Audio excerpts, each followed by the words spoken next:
Hi, everyone. Thanks for tuning into The Rise of NOlympics LA and the Decline of the Olympic Machine, a book launch for NOlympians by Jules Boykoff, with two very special guests, Shireen Ahmed and Dave Zirin. My name's Kern Ferris from Fernwood Publishing. And before I introduce our guests and hand things over, I'm just going to go over a few housekeeping items. First off, tonight's event is part of Radical May, a varied and multilingual program of roundtables, talks, and debates organized by a coalition of radical independent publishers in wake of the pandemic. For more info and events, head to radicalmay.literalbcn.cat. Secondly, we at Fernwood Publishing appreciate your attendance tonight and your support.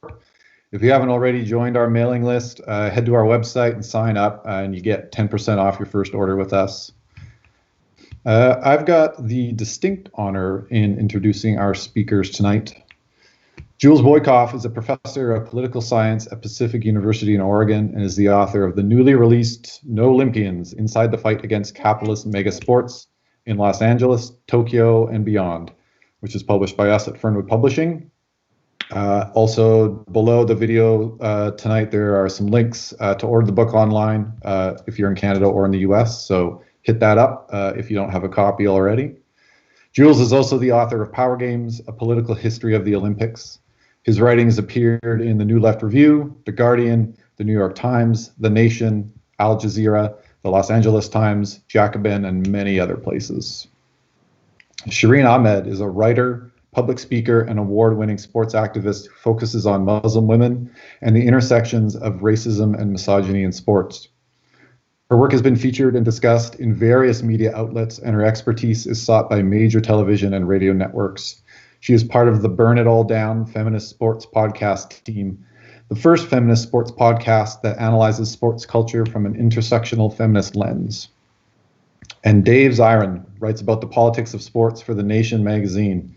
He is their first sports writer in their 150 years of existence. He's the winner of Sport in Society and Northeastern University School of Journalism's Excellence in Sports Journalism Award, and is also the host of Sirius XM's The Edge of Sports radio show. He has been called the best sports writer in the United States by Robert Lipsyte. He is also a columnist for Slam Magazine and The Progressive. Our format tonight will be a dynamic interview conversation between these three incredible people.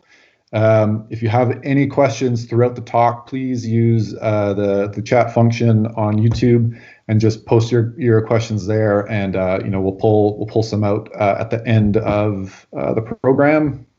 That's more than enough for me. So I'm going to hand things over to Shireen, Dave, and Jules. Thanks very much. Thank you so much. I got to jump right in here, jumping out of my skin to ask you this question, Jules. Because, the LA Olympics, if they go down, if they happen, are supposed to be in 2028.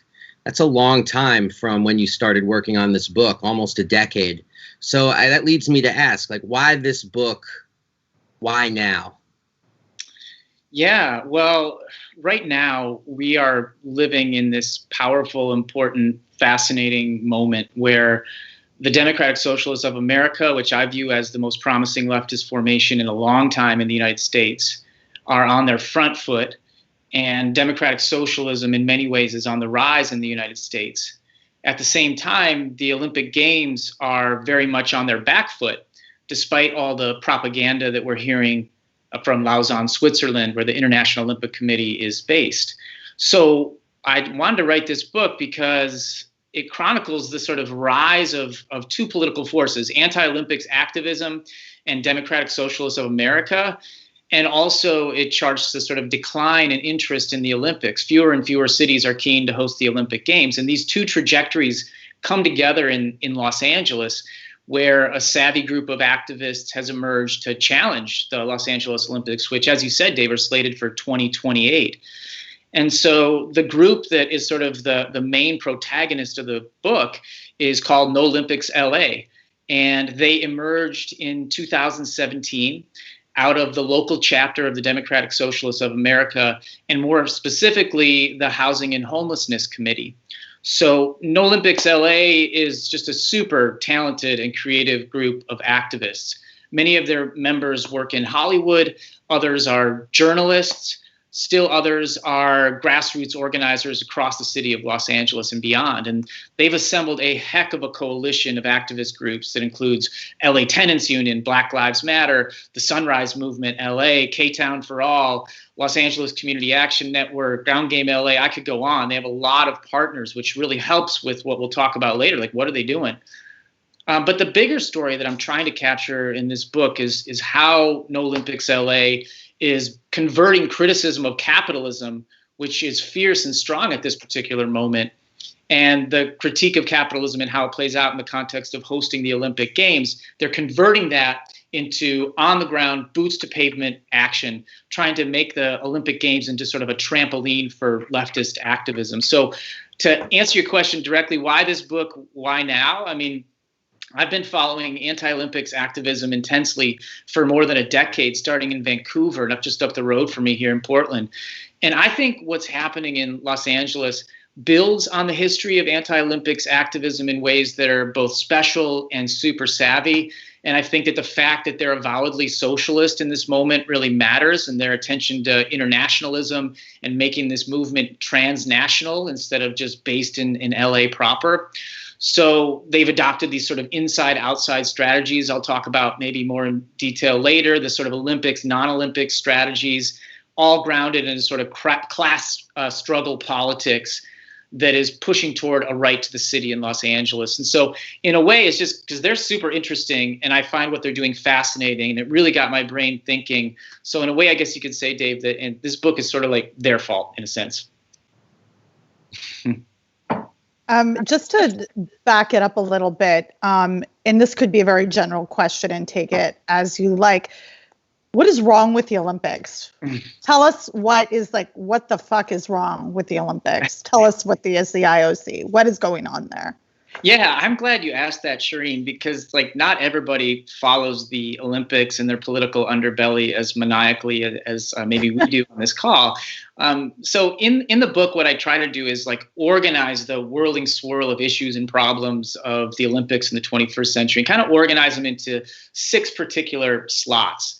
So overspending is the first one. I mean, if you look at Olympic budgets, it's an etch-a-sketch economic situation where they say it's going to be so much in the bid stage, shake up that etch-a-sketch, and then way afterwards, it's much, much higher. London, for example, was supposed to cost $3.8 billion. According to Sky Sports, it cost $38 billion. Okay, so that's pretty par for the course. Not that big of a gap, but the overspending. Second thing of a problem with the Olympics is the production of these sort of white elephant stadiums. So stadiums that are made specially for the Olympics and the specialized sports of the Olympics that really have no social or sporty function after the games.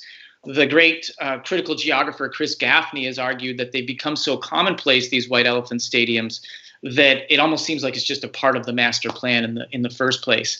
So there's that. You look at Athens, for example, they've got the softball field that many people have seen photos of with weeds growing out. Rio, the whitewater canoe venue over in Deodoro complex. What a surprise that there's not a huge amount of people in Rio that want to go competitive canoeing in this place.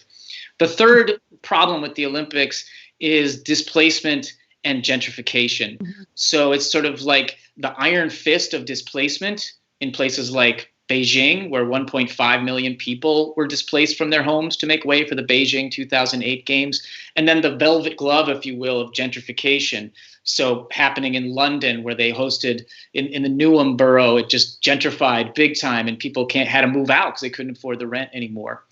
The fourth major trend that I've definitely witnessed big time with my own eyes is the militarization of the public sphere during the Olympic Games. And the thing about that is it's not like afterwards they pack up all those new surveillance cameras and send them back to where they bought them. They stay and become part of everyday normal policing in the wake of the games. And that's not to say there isn't the reality of terrorism. Because of the Olympics have gotten so big, they've actually become a terrorist target. But that when the terrorists don't come, and of course nobody wants the terrorists to come to the Olympics or anywhere, the activists do come. And so the police tend to have all these weapons at their disposal that they can turn on activist groups. The fifth trend is greenwashing. The Olympics talk a big green game, but the follow through is just massively lacking. I mean, there's so many examples of this, but, even just the small example of 1984, I start the book with this bird that they brought over from Maryland, the Patuxent River Wildlife Area research place. It was a bald eagle, and they brought it over to participate in the Olympics to sort of fly across and show the majesty of nature and then boost the games at the same time. And so the bomber unfortunately caught a disease while he was living in LA and died. And as if that's like not enough, at the very next Olympics in Seoul, they inadvertently roasted a bunch of doves on the cauldron, like sizzled them alive on international TV, while they supposedly have this big feeling around the green side of things, nature, and so on.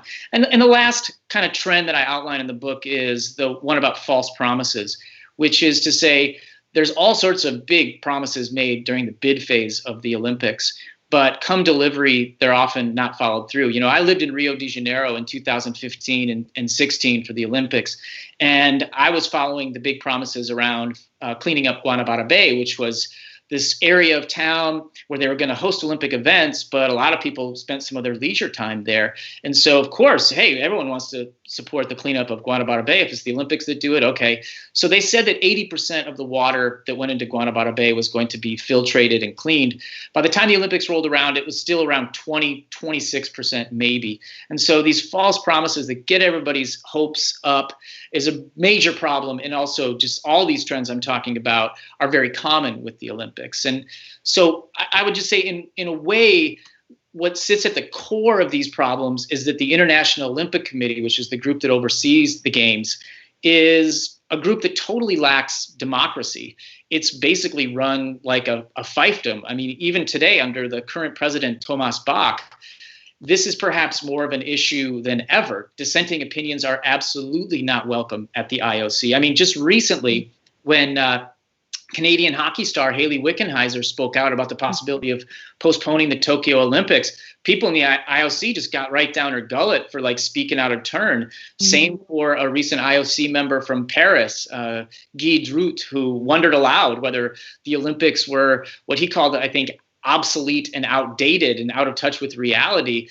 And they were like, hey, no, you can't talk about that kind of stuff. You can't ask questions about that, even in the moment of coronavirus. So it's just a clampdown situation at the IOC. And I guess, last thing, I'd be remiss if I didn't mention like what's wrong with the Olympics, the sort of gobsmacking, jaw-dropping corruption that we see. We know that well here in the United States. Salt Lake City bidders gave out like $3 million in bribes and other inducements like shopping sprees, tickets to the Utah Jazz, even a knee replacement for an IOC member's mother-in-law.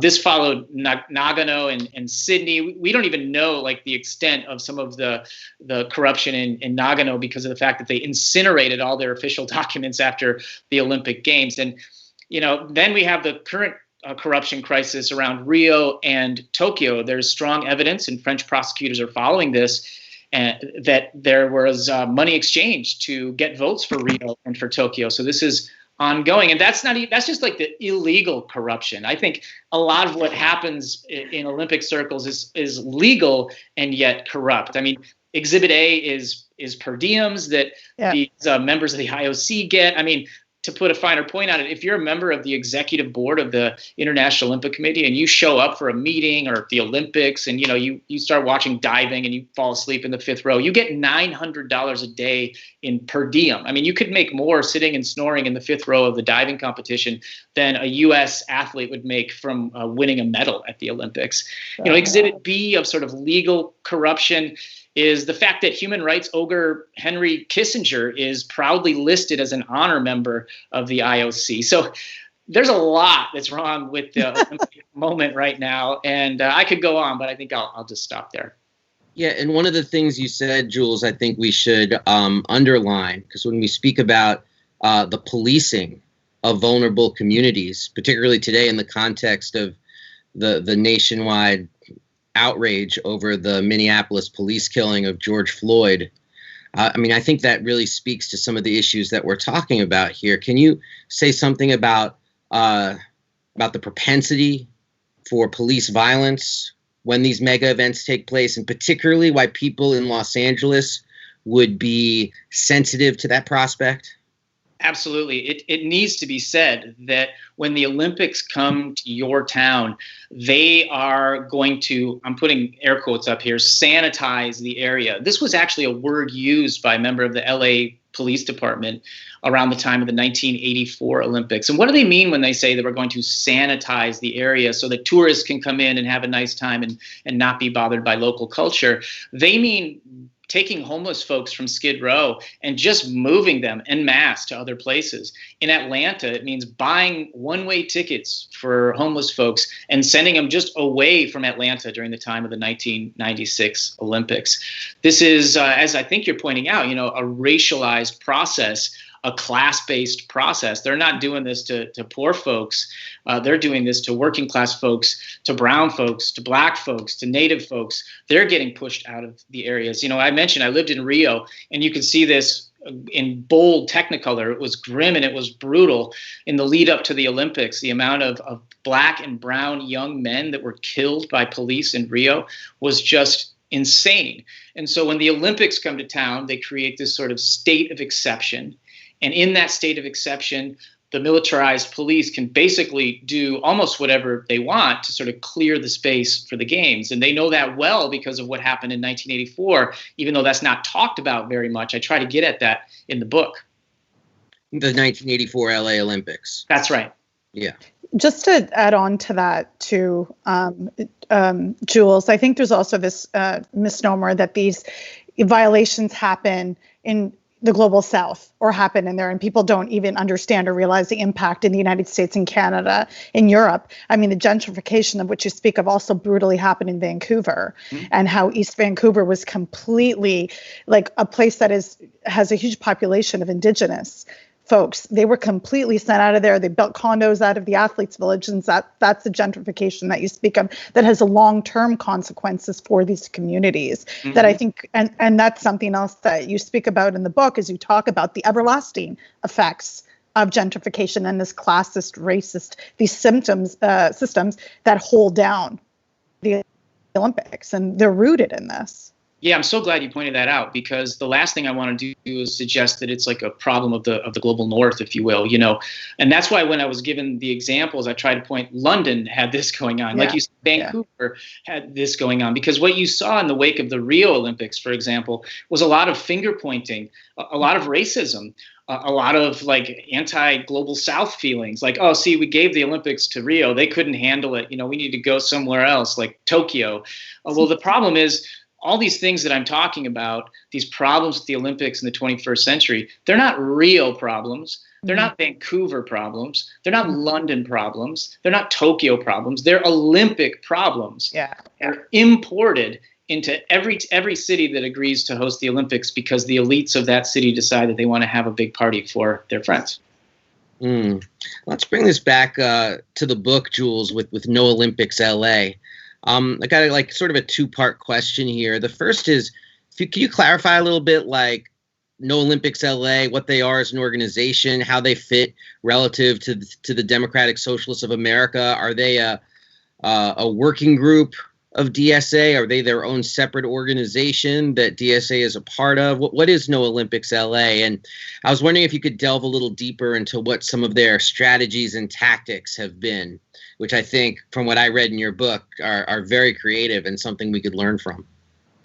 Yeah. So first, I should probably say that I have enormous gratitude for the folks at NOlympics LA who let me hang around with them, follow them to events, sit in on countless meetings, and they've just always been really accommodating and kind to me and generous with their time. I interviewed, dozens and dozens of them, some of them many times over during the course of writing this book. So, to your question, yeah, NOlympics LA emerged, as I said, out of the DSA LA's Housing and Homelessness Committee. And so I say that to point out that internally, the NOlympics leadership structure resembles that of the wider DSA-LA from which it emerged, meaning they borrowed the two-chair co-chair organizing structure from DSA. So Johnny Coleman and Ann Orchier were the first co-chairs and continue on in those roles, have been real leaders inside of DSA-LA and certainly NOlympics LA.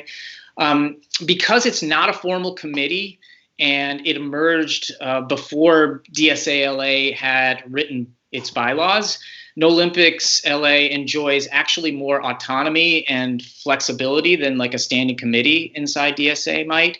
So, for example, NOlympics has its own social media, has its own finances, and the fact that it's a working group operating in coalition, I mentioned a bunch of their coalition members before. That means that, and many of those groups are not affiliated officially with DSA, but they're affiliated officially with NOlympics LA. So this kind of makes NOlympics LA an interesting kind of betweener group between DSA and part of DSA, but also fully embedded in these other movements in formalized kind of ways. And so NOlympics LA essentially recruits new members through DSA LA, and then DSA LA in turn lifts up NOlympics work. So I think that has worked out pretty well for everybody. And I mentioned Johnny Coleman and Ann Orchier. Across the board, people that I interviewed for this book, they gave them tons of credit for like all the work that they've done behind the scenes. They've done a crash course in Olympic history. They've cultivated contacts from different groups across the city. And everybody at NOlympics LA really appreciates the work that they're doing. So like going from that kind of organizational structure to how it kind of pushes out into the world, Dave, it did pretty early on release a platform. So the group formed in May 2017 during the time when Los Angeles was actually bidding on the 2024 Olympics. But in a special deal that the International Olympic Committee cut, they gave the 2024 Olympics to Paris and pushed off LA to 2028, which created an 11-year gap between giving the games and the actual games, whereas the usual gap is 7 years, which could come to the advantage actually for activists. But when they released their initial platform in that September 2017, they had three main things that they were focusing on. One is housing, homelessness, and gentrification. So they have a slogan, homes, not games. Second, they are very concerned about the militarization of the police brought on by the Olympic Games. Daryl Gates, the head of the LAPD during a very rough era, is not a distant memory. It's fresh in a lot of people's heads in LA. And third plank in their platform is to try to enliven democracy. This fits well with democratic socialism, try to be more transparent and accountable. For those who maybe are here and haven't thought that much about DSA, just a quick step back to say that given the fact that the U.S. left is sort of notorious for our sectarian splits, I think it's worth pointing out that the Democratic Socialists of America actually came about through a merger of two organizations in 1982. So as the Democratic Socialist Organizing Committee came together with the New America movement, it was all about this sort of gradual approach, working through the Democratic Party when it seemed feasible, about a big tent socialism that is bent on radical democratic practice.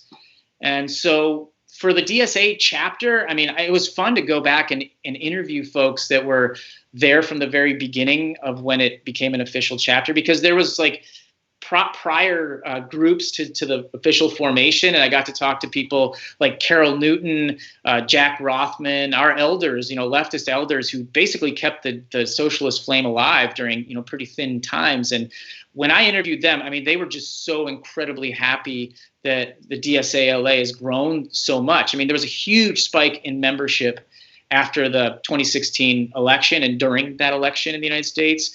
Many were galvanized by the Bernie Sanders candidacy, to inspire them to engage in a political practice that boldly confronts power and encourages people to get out there and organize, not just in the abstract, but on the ground with all its inherent complications and messiness. Let me give you an idea of the growth, which continues today, by the way, which is why I'm saying that despite the fact that like Bernie Sanders dropped out of the race here, it's still in my mind, the most promising left formation in the United States, is because when the book went to print, the LA chapter of DSA had around 1,200 members. I just checked yesterday with Ariel Salai, who has been on the DSALA's steering committee and done a bunch of great comms work for them. She texted me yesterday that it's gone up from 1,200 or so to right now, as of yesterday, 2,194. So, almost 1,000 new members just since I turned in the manuscript for the book. So that's pretty impressive. And, this is a group that's definitely on the rise. You've mentioned, Jules, the 1984 Olympics quite a bit. And can you talk a little bit about the role that they play in all this? And just before you do that, shout out to Anne Orchier, who we've also had on our podcast because she's awesome. Yeah, I listened to that interview. Anne is awesome. So, for starters, many Olympic hopes are stoked by ghosts of games past. And Los Angeles 1984 is no exception. In fact, I think you could argue that it may be the rule. It's definitely stoked by the ghosts of games past. There's a huge mythology that's associated with the 1984 Olympics as an unbridled success. And in fact, I've dug into the academic work on this topic, and many, if not most, Olympic historians view LA 1984 Summer Olympics as a resounding success. In doing so, what they typically do, those scholars, is focus on the finances and the fact that it didn't lose money. In fact, there was a surplus of a little over $200 million, which is extraordinarily rare in the political history of the Olympics to have a surplus. And so a lot of folks go, oh, yeah, they didn't lose money, whereas like almost every other Olympics ever basically has lost money. But, when I was in LA and doing a lot of interviews with activists, people that have been around in 1984, they had a very different view of the 1984 Olympics. I interviewed General Dogon from the LA Community Action Network, and he was just saying it was hell to be there at that time. For communities of color, for people in Skid Row, those were down days, worse than the average tough day as it already is. I talked to an activist, Azad Amir Ghassemi, and I interviewed him, and he made this interesting point that for him, 1984 had a very classed remembrance, was his term. And that was also racialized. He talked about it as 1984 mythology as sort of like a white remembrance of the event that for him and for people he works with varies wildly from that of the communities of color. So, to get at this a little bit, I just thought, okay, I'll look at the articles that appeared in major newspapers around 1984. It couldn't have been all unicorns and cute kittens, right? And it wasn't. Even in major newspapers like the New York Times or major newspapers from Japan, they were saying all sorts of negative things about the 1984 Olympics in Los Angeles. One Japanese journalist said that because of the intense police presence and military presence, he said it felt like he was on a military base, not at the Olympic Games. The New York Times reported right before the Olympics started in '84 that the sort of most common sound was the chop chop of a helicopter blade in the California air. And so, for then LAPD chief Daryl Gates, the Olympics provided a sort of convenient cover for his law and order approach, which, all too often for the city's residents, slippery sloped into breaking the law in order to get what Daryl Gates wanted. And so the LAPD, they saturated Olympic spaces and said very explicitly, as I mentioned before, that they were trying to sanitize the area for the Olympics. They actually had something called Olympic gang sweeps that targeted specific groups in the city. I probably don't need to explain who they were targeting, the LAPD there. Nearly half of local small businesses that participated in the special licensing program with the Olympics went bankrupt, okay? So they're told, like, come on, join us. We're going to make money off the Olympics. Half of them went bankrupt. They didn't just lose a little bit of money, went bankrupt. And so in that process, my minority-owned businesses in particular took a hit. But I know a fact, because when I was writing this book, I also mentioned this great article that Dave wrote for The Nation, where you were talking about some of these very things that I'm discussing right now around 84, but you made the interesting through line to 1992 and what happened with Rodney King. Would you mind talking a little bit about that, Dave? Yeah, I just want to remind folks, if they want to throw in some questions, they can, and I think we're headed towards question time. I don't have much to say about it. It's just that the LA riots, LA rebellion, LA uprising was 1992. And of course, the Olympics were 1984.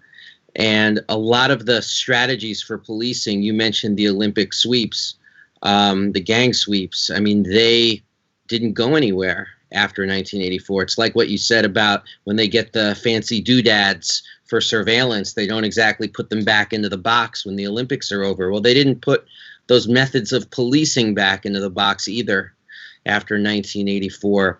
And so by 1991, which was when the Rodney King tape emerged, I mean, people were just beyond done in Los Angeles. And then, of course, when the Simi Valley gave the officers a not guilty, the city exploded. But the roots of that lie in Daryl Gates's policing, and the worst excesses of Daryl Gates's policing lie in the 1984 Olympics. But that doesn't mean you get off the hook from me asking you a question, though, Jules, because I still want to understand some of the tactical moves of the NOlympics LA people, because, you know, they always seem to be doing these very creative zap actions, demonstrations, following big Olympic bidders who come to town and go into their hotels or where they're going to be. There's a feistiness and a creativity to their work that I'm hoping maybe you could speak about a little bit, because it does make up a real chunk of your book. It's the steam of the engine that is your book. Yeah, thanks, Dave, for that chance. I do want to talk about kind of what NOlympics LA has done in their approach. It's been really interesting. And I mentioned that for starters, they have adopted a sort of inside-outside strategy, as well as this, what I'm calling like an Olympics, non-Olympic strategy, meaning like some things are very much about the Olympics and other things like you're kind of like, doesn't almost seem to have anything to do with the Olympics in a direct or maybe even indirect way. But it's grounded in this sort of class struggle politics. So an example of like an inside-outside difference. So one time when I was in LA, I went down to City Hall and you had people testifying around a particular bill that was being debated that was going to make it difficult for folks to sleep in their cars or RVs on the streets of LA. And you had member after member of DSA LA and NOlympics LA getting up there and giving these impassioned testimonies about why this was a bad idea. And, you know, I remember specifically one activist from DSA LA and NOlympics named Liz Hirsch, and she was up there with her 6-month-old baby slung over her arm. Issa is her name, and like giving this beautiful testimony with her baby, you know, hung over her arm. So like they're going inside and putting pressure on the members of City Hall. They're engaging in all sorts of political education. They do a lot of travel to talk to groups in LA, high school groups. They like to talk to middle school groups. Molly Lambert, one of the members, told me that this is kind of where they can really start to get some ideas out there, and had some of the best discussions ever with young people who, you know, she was pointing out, they really get it like right away. You know, they hear a few of the facts about the Olympics and they get it immediately. They're not sort of under the spell of the Olympics. You know, Olympic spectacle is definitely a powerful drug, but it's not one they've necessarily tried yet. So, you know, so that's a lot of like sort of, I think you could call like sort of inside strategies, like nothing too radical or prickly, but they also engage, as you were, you know, saying, you know, showing up at hotels, engaging in direct action. One example that I write about in the book, which has a lot of layers to it, was when the mayor of Los Angeles, his name is Eric Garcetti, when he was giving a speech about human rights at USC. And there were all these prior speakers that talked about, you know, you got to stand up for what you believe in, and you got to get up there and fight against power and all this stuff. And the activists in the crowd, they had planned it from NOlympics LA, LA Can, all these places, and they had a big action. They interrupted them. And it was part of a bigger plan, because like, what are you going to do? Like squelch the activism of these activists that are doing what you're saying is the right thing to do in the world, like stand up and fight against power. Well, yeah, sure. Like, please stand up for what you believe in. Well, we didn't mean now. Right. Well, and I should say, you know, Eric Garcetti has been the sort of bane of NOlympics LA's existence, and he's been pretty useful because he's been mumbling and bumbling along and giving these hollow kind of phraseologies like you're talking about, Dave. I mean, he's sort of like the master of it. He's the guy that signed up for Joe Biden early on. I guess you could say maybe he had a little bit of foresight there. I don't know. But he's this sort of like wooden politician. They refer to him and Casey Wasserman, the guy who really pushed the bid through in Los Angeles for 2028, as the LA 84 boys. Because both of them attended the Olympics in '84 and have really positive memories about it. So Garcetti's been a really useful foil. And because he lacks popularity in many sectors of the city, he's been pretty useful for getting people to listen to the NOlympics activists. With the stuff around the Olympics, like they've been really, so the Olympics, non-Olympic strategy that I'm talking about a lot in the book, like one example is they've really converted a lot of the hotel building that's happening. A lot of the hotels that are going up in LA, they've been saying we're trying to meet a need to get ready for 2028. And so the activists come in and really focus on that and say, you know, homes, not hotels for the Olympics. They've been canvassing at parks to inform people about the Olympics. I was there another time where we were down in Echo Park and they were just walking around engaging people, letting them know what NOlympics was about, the sort of slow, cold, week in, week out kind of organizing of public information, which they've been doing for a long time.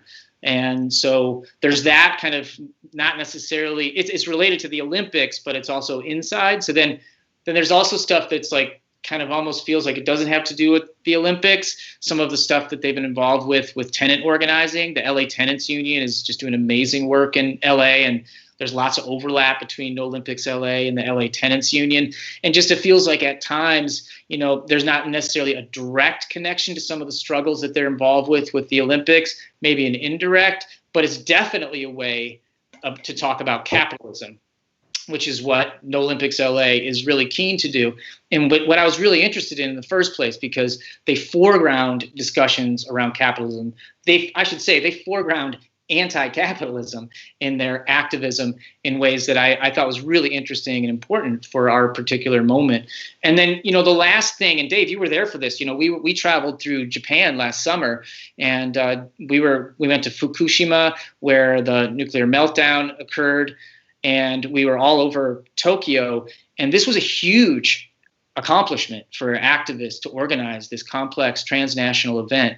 And NOlympics LA sent over the biggest contingent to Tokyo, nearly 24 people to participate in that, with activists from, there was someone from London, some folks that were involved in Rio, Pyeongchang, Seoul, and other places that came for a sort of transnational summit. And I think that reflects their socialistic outlook and internationalism being really important. And, you know, for a long time, NOlympics or anti-Olympics activists have been saying we need a global movement here, because what typically happens is the Olympics come to your town, you raise up, and then they try to whack you down. It's like whack-a-mole, basically. You ever go to the fair, they pop up, they try to whack you down in that city, and then you go back to your regular activism afterwards. It makes sense. I mean, activists are stretched everywhere. And so it's interesting to me that NOlympics LA has really taken the lead on trying to create a transnational structure that can last through time, past the LA Olympics, if the LA Olympics even happen in a world of coronavirus. Speaking of coronavirus, I was just going to ask about, we were in what was supposed to be an Olympic year, and we know the Tokyo Olympics are postponed. And what is the significance of that in this time of global pandemic? And should they have been canceled? Like, should they be, I mean, they were postponed. Should they be canceled, period? Like, what are your thoughts on that? Yeah, well, first of all, it's very significant. I mean, for the Olympic historian geeks in the house, this is the first postponement ever in the history of the Olympics. There have been some cancellations around war, World War II and so on. But I think when I look back at the postponement, which was only 2 months ago, kind of amazing to think, it feels like ages ago kind of now, but it was only 2 months ago. I think the most important thing in my mind is that postponement would have never happened when it did, were it not for this remarkable upsurge in athletes exerting their voice in that moment. Because as you'll remember, it was basically an epic fail of leadership from the International Olympic Committee. They were sort of hemming and hawing in equal measure. What should we do? Should we cancel? Should we postpone? Well, cancellation was never on the docket. You had guys like Thomas Bach, the president of the International Olympic Committee, saying stuff in public like, oh, well, we're not even using the word cancellation or postponement in our discussions right now. They were so confident in that they were going to go ahead with the games, which is like actually incredibly irresponsible. Like, you should be contingency planning if you're going to hold a big event like this. It's just like openly admitting I am like intellectually irresponsible. But in fact, it gets actually worse with Thomas Bach, not to pick on that guy, but No, you can pick on him. It's fine. Okay, I have permission. Excellent. Because like he deserves it because, okay, think about this. Part of the reason why he said later, like, I was not going to act real fast to postpone Tokyo was because people like U.S. President Donald Trump were saying that things might be back to normal by mid-April, which for starters, you're listening to Donald Trump as like this advisor when you have the World Health Organization at your left elbow. And second, mid-April, like, wow, that is just like so beyond outrageous. Like, there weren't people really saying that. Epidemiological experts from around the world were not saying that, but Donald Trump was. And so he actually used that as a convenient excuse to say that's why they didn't postpone. But, I think with to your question about like whether the Olympics should have been canceled, well, I argued very publicly that they should. I mean, Dave and I wrote an essay for The Nation that they said, yeah, they should be canceled. I wrote an essay myself for the New York Times, which they gave an awesome title. It just was Cancel, period, the period, Olympics, period. You don't always get to pick your titles, but I did like that one. So yeah, and it didn't give me any great joy to like write that column from the perspective of athletes, many of whom I talked to behind the scenes and have worked with and gone to the Olympics and watched. Dave and I watched Lawrence Halstead gave us tickets to fencing at the Rio Olympics, and like it would give me no great joy to tell Lawrence's comrades who are politically minded athletes that you have to miss your one chance to maybe like make some of the money that you might like to make in life, or to gain some bit of fame, which you can convert into maybe just like paying off your bills in some cases, because you had to pay out to get to the Olympics. But so it gave me no joy, but at the same time, I just felt like reconfiguring the Olympics is massively complex. And if you don't want to take it from me, Richard Pound, like the guy who's been on the International Olympic Committee longer than anyone, he admitted publicly that it was going to be incredibly complex and that he thought cancellation would be the more logical option. So, he's an insider. And, the other thing I was pointing out was if you're going to postpone, it's not only going to be just like a logistical headache, which we're seeing unfold in real time, but it's also going to be an expensive logistical headache. And the Olympics at this point, just best guesstimates of people in the Japanese media, is that by postponing, it's going to cost an extra $2 to $6 billion. 2 to 6. Now let's take a step back. Tokyo Olympics were supposed to cost $7.3 billion total in the beginning. Well, that changed from $7.3 billion. They say it's $12.6 billion, the official organizers. But an audit carried out by the Japanese government says it's more like $28 billion. So from 7.3 to 28 billion, now you're going to tack on more billions. And of course, because of the way that the contracts and host city contract is written up, it's the locals that are going to pay the bulk of this. We've seen some pressure put on the IOC to kick out some money, but it's been a pittance really compared to the overall costs. The other reason why I think cancellation, and I hate to say this for the athletes again, but like we need a vaccine. And it's going to be very difficult to have a vaccine available and have everybody be able to get it before the Olympics, which were rescheduled, as people will know, for July 2021. So without a vaccine, I mean, basically attending the Olympics will be like sort of willfully plunging yourself into El Petri dish grande. And, who wants to do, I mean, some people might, but, it's just incredibly public health dangerous. And that's not even to mention like the original problems, that were with Tokyo. I mentioned the costs. Dave and I interviewed some women who were displaced from the Tokyo 2020 Olympics new stadium, who had also been displaced when they were building for the 1964 Olympics. Like incredible. And these women were just incredibly courageous to even speak with us, but they didn't want to put their name out there on record because they were fearful of reprisal from folks in town. And so, you've got the greenwashing around Fukushima. As I say, we went down there to Fukushima and we saw the Recovery Games slogan in action, or really in action. People may know that the Olympics have adopted this slogan of recovery games for Japan. So like the Olympics will bring recovery to the affected regions in Fukushima. Well, when we got there, I mean, I know maybe Dave, you can say what you thought, but like I was surprised at what a dead zone it was down there. It was like time had frozen from the nuclear meltdown, tsunami, and earthquake, and not a lot of recovery. Not only that, but like people we interviewed were like, yeah, part of the reason why there hasn't been as much recovery is because they've brought like the cranes to Tokyo to build for the Olympics and all these other features around. So we haven't even had those at our disposal. So, I guess at the end of the day, I look at Tokyo and I just sort of think it's kind of like the whole postponement situation is kind of like when a radiologist injects dye into a body so you can see the organs and bones and stuff better. And like, we're injecting, the postponement injects dye into the Olympic body, which allows us to see the pretty incredible imperfections that are there even before the postponement came around. So in short, I very much think cancellation will probably happen. I know that prediction is tricky business, and I know no athletes are going to want to hear that, and I hate to tell them that. But if I had to predict right now, I would say probably, unfortunately for athletes at least, will get canceled. But I think it's time to go beyond that. I mean, I argue in the book that Beijing 2022 shouldn't happen. It should have never been awarded to Beijing in the first place with what's going on there with the ethnic Uyghur population and Muslim population. It doesn't at all chime with the human rights principles embedded in the Olympic Charter. But that's sort of another area maybe. But I definitely will be following very closely as to what happens here with Tokyo. Sorry, go ahead. It was something that I grapple with a lot. Like you're just talking about this as somebody who loves women's sports, and sometimes the only stage for this and are the Olympics. Para sports, when do we get to see particular global South athletes have this kind of stage? So how does one reconcile that with not having, like, they don't get opportunities other than every 2 years or 4 years or what have you. And then at the same time, we know this is a completely problematic system.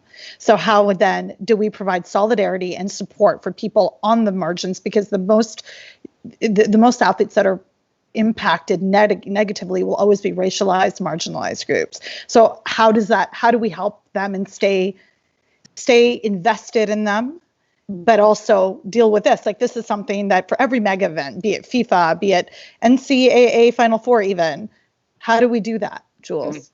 Oh boy, I'd like to get actually your take on that. But I mean, first let me just say, like, despite everything that we've been talking about here with the Olympics, I mean, you raise a really important point in terms of participation of women at the games. It's a great stage to see the world's finest women athletes. And the media who have covered the Olympics, NBC in the United States here, have done an increasingly good job evening out the amount of coverage that women get. In fact, the last Olympics in Pyeongchang, South Korea, women actually got more coverage than men on NBC. And so, that's a very welcome development. You mentioned the Paralympics, which has these incredible athletes and these incredible stories. I'm very dialed into that, like on a personal level. Like my mother, she had polio when she was a kid. It's just a total miracle that she can walk, and a tribute to like her determination, although she walks with a severe limp and has ever since I was born. So like, I understand it's not easy to be a person in this world with like a disability like that. And so to be able to hold people up doing amazing things, I think is like super, super important. But, one way we can help is just by supporting the burgeoning movement toward collective action organizing that's happening among Olympians right now, which I think is really interesting. So to step to the side, there's been this new report issued by Ryerson University and this fascinating group called Global Athlete, an advocacy group, that compared the amount of money that Olympians were getting from the Olympics to athletes from the major sports like English Premier League of soccer, football, the NBA, NFL, NHL, Major League Baseball. And with those other sports, the big sports I just mentioned, it was between 40 and 60% of revenues went back to the pockets of athletes, 40 to 60. Whereas with Olympians, it was 4.1. 5%. And so when Olympians learned this, they were like, whoa, hello, that's a pretty striking difference. Where is all that money going? So, one way is just to sort of stand up with athletes and their collective action organizing and try to get them in a collective bargaining situation of some sort that might not necessarily have to involve the Olympics themselves. But I'm interested in what you two think about like the path ahead for athletes, for these mega sports events in general. I know you both have attended these big events. Yeah, I mean, I just think they're going to become increasingly inaffordable and difficult to stage. I mean, I think we're entering a period of prolonged and profound crisis, and the pandemic situation obviously just amplifies that. And it's what we've seen as the greatest point of resistance against the Olympics. The most powerful resistance that the Olympics have ever confronted has been different countries or cities saying, we will not host you. Mm-hmm. And the Olympics running around the globe for a place to go. And I don't see, I mean, that's a very strong trend line right now. Mm-hmm. Is this idea, you hear, I mean, I remember when there was rumors about the Olympics coming to where I live in the DMV, that's DC, Maryland, Virginia. And that night, this was just like on the day of the rumor that DC was in the mix. By that night, an organizing committee had formed to say, how are we going to prevent this? Mm-hmm. And it's just like, in the current context, I don't know what kind of future it's going to have. And we're going to have to reimagine sports, because I share absolutely what Shireen raised about particularly female athletes from the global South, and this idea of having this incredible platform. We're going to have to figure out in the future what those platforms are going to be, how they're going to be staged, where they're going to be staged, and how they're going to be supported. It's just, I feel like right now this is a sinking ship. That the Olympic people and that global sports we have to not include like the NGOs that feel like they're doing the best work in the world and work around global sports, groups that are connected to the United Nations. I just think they've put their chips on the wrong number. I mean, I share very much that opinion. And even when we saw in 2015 with the Women's World Cup, the FIFA World Cup, they used the Women's World Cup to shield themselves from criticism generally when FIFA was being embroiled. So it's not just the Olympics. There's a trend of these mega events to either use their so-called care, and we know really how much they care about investing in women's sport. Like, I mean, we know this. You don't only have to listen to Burn It All Down. I mean, we all know it's very clear in terms of that. But when I was in France last summer for the Women's World Cup in 2019 with Jessica Luther, and on the one hand, we both love football. And it was very important for us to be there and to be covering and to be experiencing as fans of the game, but also being very wrought and being very fraught with this idea of everything here is a sham.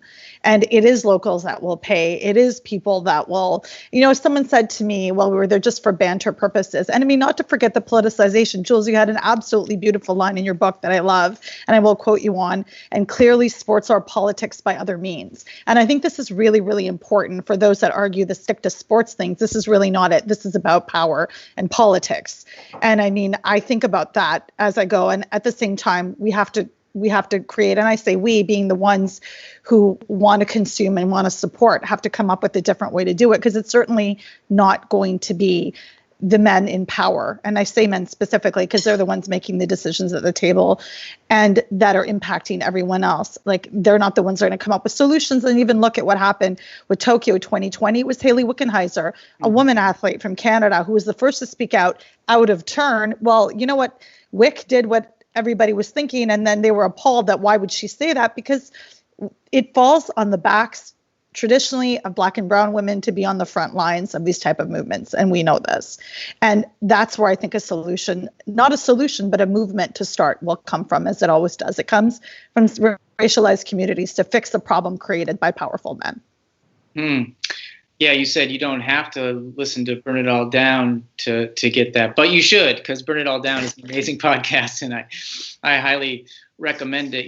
Like the issue around cities saying no is a big thing up your way in Canada, Shireen, where there's been activism in Toronto, Calgary, Vancouver, which you mentioned before.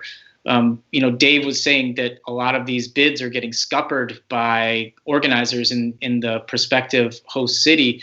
To put a fine point on it, between 2013 and 2018, there were 11 Olympic bids that were scuppered, either by a referendum that they actually did, the threat of a referendum, or by a politician who ran for office on the platform of no Olympics in our city. So 11 bids were knocked down in that just very short 2013 to 18 time period. So it points to two things, I think, for these mega events. One is you should, if you want to stop one from coming to your town, try to organize early and often before you're actually assigned the games themselves. Although even then, it's not necessarily a done deal per se. But second, that having a way for the public to vote get to vote on these issues, and that will force a public conversation on these issues. And I'm really interested in what's going to happen. I know Paris 2024, there's been a lot of momentum around trying to create public referendum. And I know there's been discussions in Los Angeles as well for that. I mean, because the Olympics, are the people that organize the Olympics are kind of trying to have it both ways, where on one hand, they're like, this is going to be the biggest event ever to come to your city. It's going to change the whole thing. And then activists or just any old person living in the city is like, okay, if this is a big thing, can we have some say on it? Like, no, you don't need to do that. You don't need to have a vote on the Olympics. Well, those days are changing. And, even within the International Olympic Committee, I'm not talking about FIFA here, because they're just a mystery how they decide who's going to get the Women's World Cup. Men's World Cup's a little bit more straightforward, but it's ridiculous. But with the IOC, there's so much that's up in the air right now, and they're actually talking about maybe trying to build in referenda into bids moving forward. But we'll see. They say all manner of things. I mean, you're bringing up the World Cup, Shireen, that you attended, and it's weird how in some ways FIFA are actually far ahead of the International Olympic Committee. And, FIFA has nothing to get too excited about here, folks, right? But at least they now hold their votes in public. So if you have to say who you voted for in the World Cup vote, whereas the IOC, I remember I brought that up once. I was debating the head of the German Olympics, and a guy who was the FIFA auditor at the time.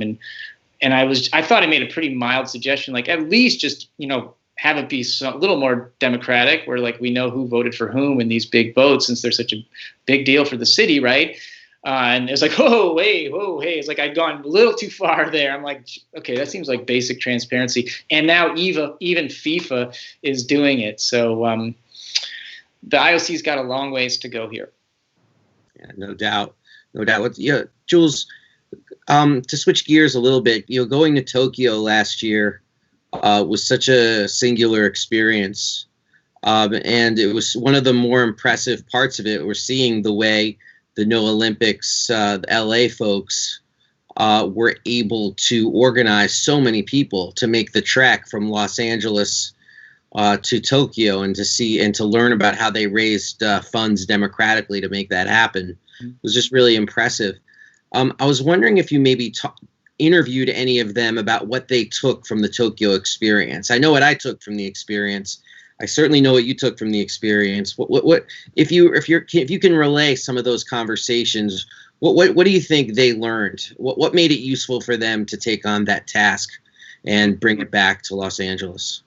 Yeah, great question. I mean, for starters, just meeting actual people in real life was just huge. And you've been communicating on email, and then all of a sudden there they are. And they were so incredibly generous. The activists from Okatoa Link and Hungarian no Kai, we were the beneficiaries of their incredible generosity. So I think I talked to a lot of activists from NOlympics that were saying just meeting folks was just a pleasure, and it could take those sort of relationships to a next level of camaraderie to get ready for that next battle ahead, which was definitely, the Tokyo 2020 Olympics, now Tokyo 2021. So a lot of people talked about that. A lot of people that I interviewed afterwards we're still feeling high from the incredible protest march that went through Shinjuku area, which is like a highly commercialized, it's like Las Vegas, all these lights like Vegas through this shopping district, Shinjuku. And there was like hundreds and hundreds of people there, and just kept picking up others because it was so busy, and they kept kind of joining, like, what's going on here? So people were just feeling that kind of thrill of mobilization.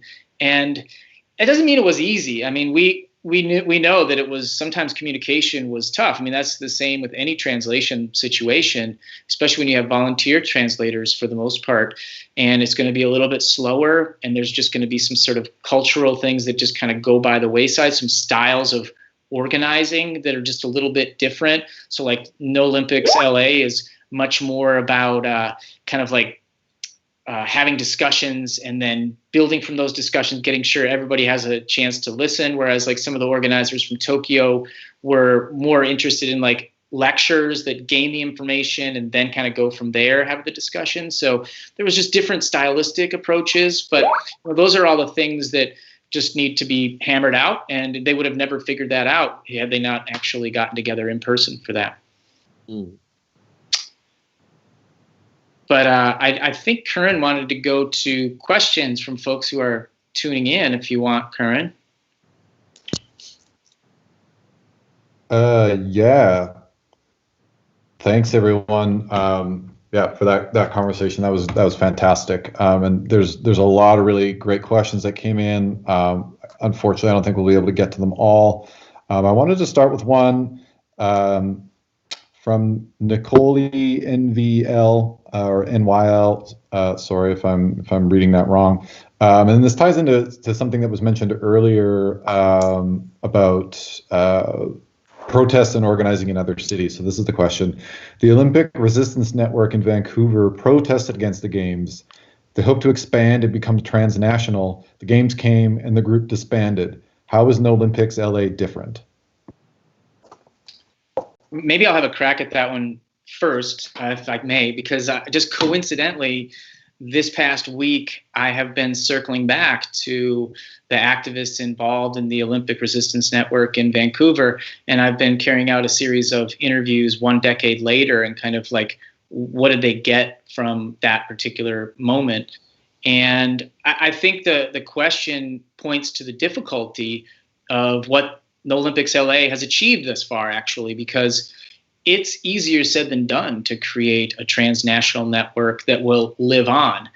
I've attended meetings in London where they had activists from all around the world, from Sochi, where they hosted the 2014 Olympics, from London, from Rio. Teresa Williamson was there, and other cities that were trying to put their minds together. And it is tough to keep it going. We're talking about, resourceful groups, but relatively resourceless groups.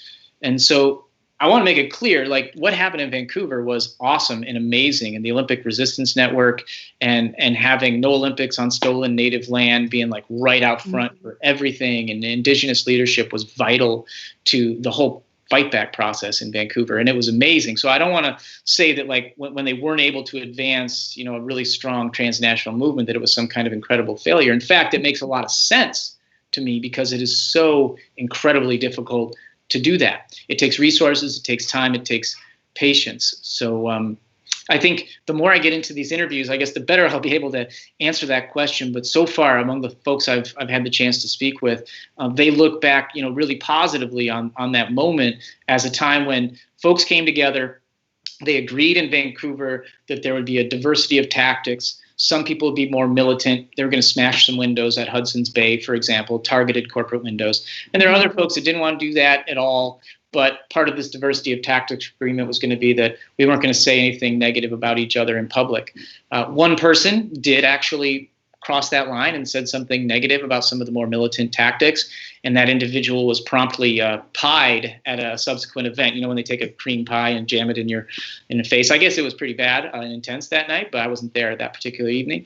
But that is not to take us too far down that road. The main point is that they had a diversity of tactics agreement. They had a lot going on in their favor in Vancouver. They had incredible leadership from folks there. And even they didn't advance necessarily a transnational movement of the type that NOlympics LA is trying to do right now. I guess I'll ask if you pied someone at a different time, Jules. Yeah, we should save that for now. I mean, Shireen, it's your neck of the woods. Do you have anything on that question before I yip? No, go ahead. I think it's perfect. I think just understanding and accepting that within every movement also. And I appreciated that about the book, Jules, because it was also not to say that you weren't addressing criticisms of NOlympics as a whole. And I think it's not as if it's like a PR book. It's like you were looking at criticism of the organization itself, because there'll be different ideologies within any type of organization. And I think that's what makes the book so nuanced and easy to read. So, and I appreciated it very, very much, particularly those analyses of organizations that might have different levels of the way people want to carry out their action. Mm-hmm. Yeah, and I would just, the people of Vancouver, the activists there, I mean, they performed such a historically vital role in the context of anti-Olympic activism, because I would argue that before the people of Vancouver, anti-Olympic stuff was very NIMBY focused, very not in my backyard focused. And that, to my knowledge, was a moment, it was a real breakthrough when Vancouver spoke about it in terms of international solidarity as a way to fight the Olympic monolith. That was really special and important, and it's valued by the people taking the struggle forward. So it was definitely not time wasted, and particularly for people in the Western Hemisphere, or it's not just the Western Hemisphere, but just the centering of Indigenous voices in that struggle, something that hadn't been done. And so it's important to realize the contribution that folks in Vancouver made. Or, I mean, just to reply back to that, it's not that maybe necessarily the voices weren't dissenting; they were just deliberately unheard. And I think that we see that in history. There's always been places like this where there has been resistance. It's just been completely muffled. And, Vancouver was, I said I wasn't going to say anything, but just, it was a moment where, because this country is literally built on, and I'm in Canada, is built on the genocide of Indigenous peoples. So it's as if they haven't. So it's just that the way that the community was, the way that it rolled out. And I just don't want to conflate that with saying that there hasn't been this type of resistance since time immemorial. Right. Thank you for that. I'm going to switch gears a little bit here. There was a couple of questions that came in sort of asking the same thing. So how can, and also how does NOlympic activists engage aspiring or even current Olympic athletes in these struggles, or is the priority point of intervention groups in host cities? And again, this is for all three of you. Why don't one of you two have a crack at this one first? No, I'm good. Go ahead, Dave. Can I ask you to repeat the question? Yeah, absolutely. The question is, is a group like NOlympics LA, are they actively engaging with athletes themselves? And the sort of another question that came in was, how can anti-Olympic activists engage with perhaps like younger aspiring Olympic athletes in these struggles? So do they do that? Could they do it? Are they doing it? And if so, how do they do that? Maybe Jules could best answer if NOlympics LA. I know that's always been an interest for them to make those. And, they've asked me before about making some connections and whatnot. I don't know how much success they've had. And I think that should be it's very difficult to do. It's the toughest thing to do in this work. But if you're able to make a connection with an athlete, it provides an incredibly credible voice from the inside. So it's work worth doing. It takes a lot of time. It takes building trust. It takes them understanding that you're not doing this to submarine their own chances. And I mean, being a world-class athlete oftentimes requires blinders. But as we've seen recently with some incredible athletes, several of whom I just interviewed. Ray Simojan was one of them. Yeah, Gwen Berry. I'm thinking Yeah, Gwen Berry. Yep. I just interviewed her about her actions of dissent. When you see the athletes out there doing it, Racing Bowden, it's important to try to reach out, even if it's just over social media, offer solidarity, see if you can interview them, and try to build those kind of connections and that kind of trust. Yeah, I mean, just to build off that, it's interesting and I know at NOlympics LA has been in talking with some folks that are athletes. Where I, looking forward, think it's the most fruitful terrain for that is trying to find some of the older athletes that are maybe still high-level Olympic-level athletes, but they're kind of coming toward the end of their career. Because one, they've just been around the block; they've seen a few things a little bit more. Two, they're not necessarily going to sacrifice their whole career if they step out. Not that that's what happens always, but there is that danger, of course. So when you're looking for athletes to work with, sometimes thinking about some of the older athletes can be, a positive way to move forward. I have an enormous respect for Olympians who've been speaking out in this particular moment. So maybe now is like a better chance than ever to connect with Olympians, because as we were talking about before, with the postponement, it was Olympians, individual Olympians, but also the sort of sport bodies from Canada, Portugal, Australia, and Germany that spoke up because their athletes were concerned.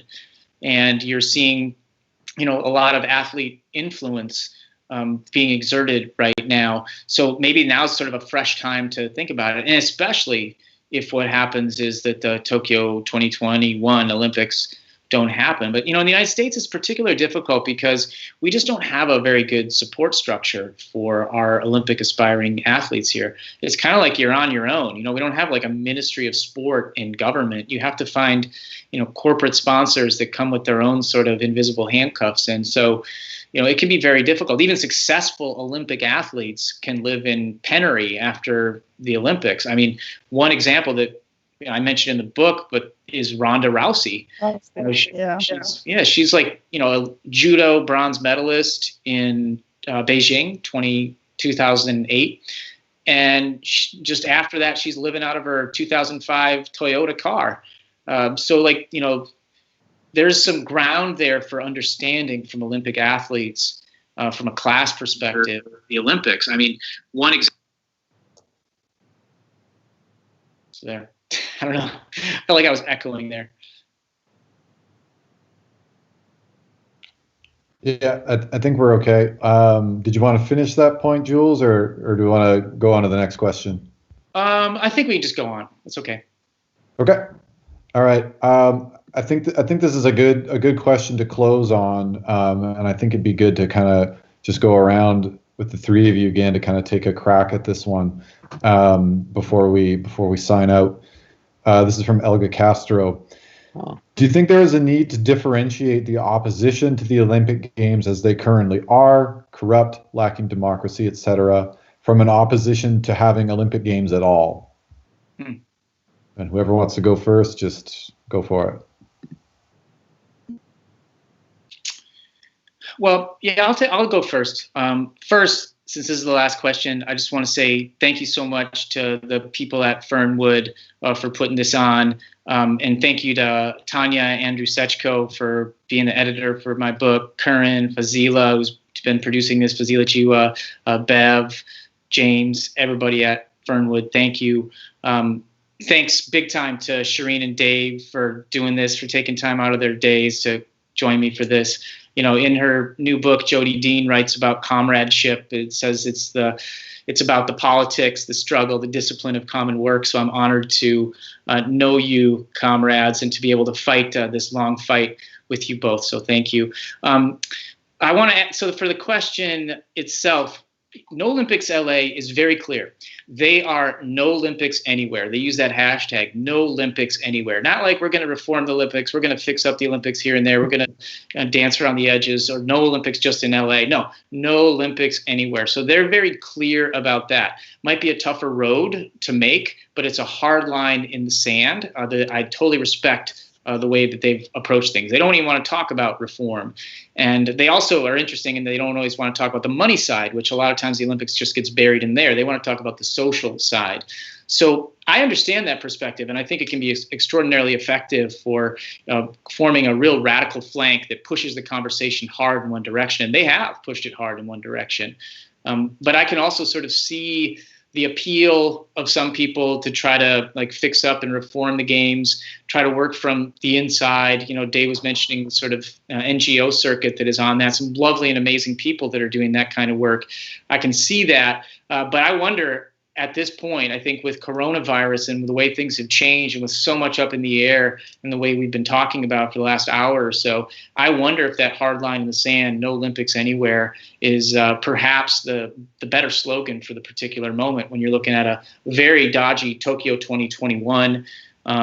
Although, just side note, like they're insisting on calling it Tokyo 2020, which I find like kind of hilarious in this sort of Orwell's War is Peace kind of thing. But with that, and then with Beijing coming next, this could be the prime moment for that sort of radical edge to prevail. Yeah, I think that with that question, thank you, Olga, for that. There's a lot of, it gives me pause to think it would really be better and more beneficial. And at the end of the day, I'm trying to weigh whether those marginalized, racialized communities of people that don't get access to spotlight would actually have an opportunity without the Olympics. And what does that look like? And what does that look like on a global perspective? Like, what does that look like for football in, you know, countries around the world that don't get the support or the amplification for mega events generally, but particularly like there's a swimmer in the Maldives. Does she have an opportunity to come out? Does the table tennis player who wants to do something in Afghanistan, does she have an opportunity to do it? Like, these are things that I think that they weigh on me, and I think about this, like, what would it look like? At the same time, are we really being genuine and, you know, being are we being disingenuous by sending athletes like this and feeding them into a system that is so inherently corrupt? And then what do we do with that? Like, you know, I really grapple with like FIFA because football is so close to my heart, but it's like you read something, you want to bathe in hand sanitizer. I mean, for people that don't know this, FIFA is the only sport organization that actually had an exhibit at the Mafia Museum in Las Vegas, Nevada. And I mean, it's not so, and Dr. Frank Garcetti at Columbia has often called they're mafias, like these type of organizations, and not just the IOC, FIFA or FIBA. They run exclusionary policies, which is the expertise. Like, I'm an expert in this field about exclusionary policies of women and what they do, and will they crunch them down further? So it's like, we've got to stop looking at these organizations, these mega events, as really this bastion of freedom, because they use that as a shield. Well, athleticism is what connects us. So because the goddess Nike, it's about victory. It's about this. No, it's really not. It's about money and power. I was in France, invited by Fair Network, to actually talk about gendered Islamophobic and xenophobic policies by France while the World Cup for women is happening there. They're the only football federation in the world that doesn't permit hijab in any capacity while we're celebrating the glory of women. Like, who was talking about this? Not enough people. So I have no answer is actually the answer, but something needs to be done. Yes, I appreciate the tagline, burn it all down. And I feel like we need to decimate all these things, but I haven't figured out how to do it while trying to hold up people that need that holding. How do we do that? Yeah, I mean, if I had a magic wand, I would want a situation where the Olympics were held in one stable location. So the use value of the construction and all of the money that goes into it could actually not turn into these white elephants. And they could even be put on in places that don't have necessarily indigenous populations. Like, that would be harmed and hurt by the building of these structures. And I mean, that's what I would like to see. Because that way you still get to raise up the very people that Shireen is talking about for an international audience. The problem is that I don't think the IOC is built for that mission, to create something like that. It's like asking a dog to meow. And that's the problem where we are right now, is I think the slogan of No Olympics LA, No Olympics Anywhere, is the slogan that we are left with, precisely because the IOC has no commitment to do this responsibly. Right. Wow. Those great responses from the three of you. Yeah.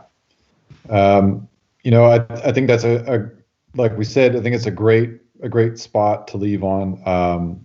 Lots to think there and unpack, away from this event and, certainly in the days and months and years ahead. So I'd just like to thank, Jules, Shireen, and Dave again for your time and your expertise and everything you said. And of course, thank you to Fazila for producing the show. And thanks to everybody for tuning in. Thank you, sir. Thank you. All right, everybody, take care.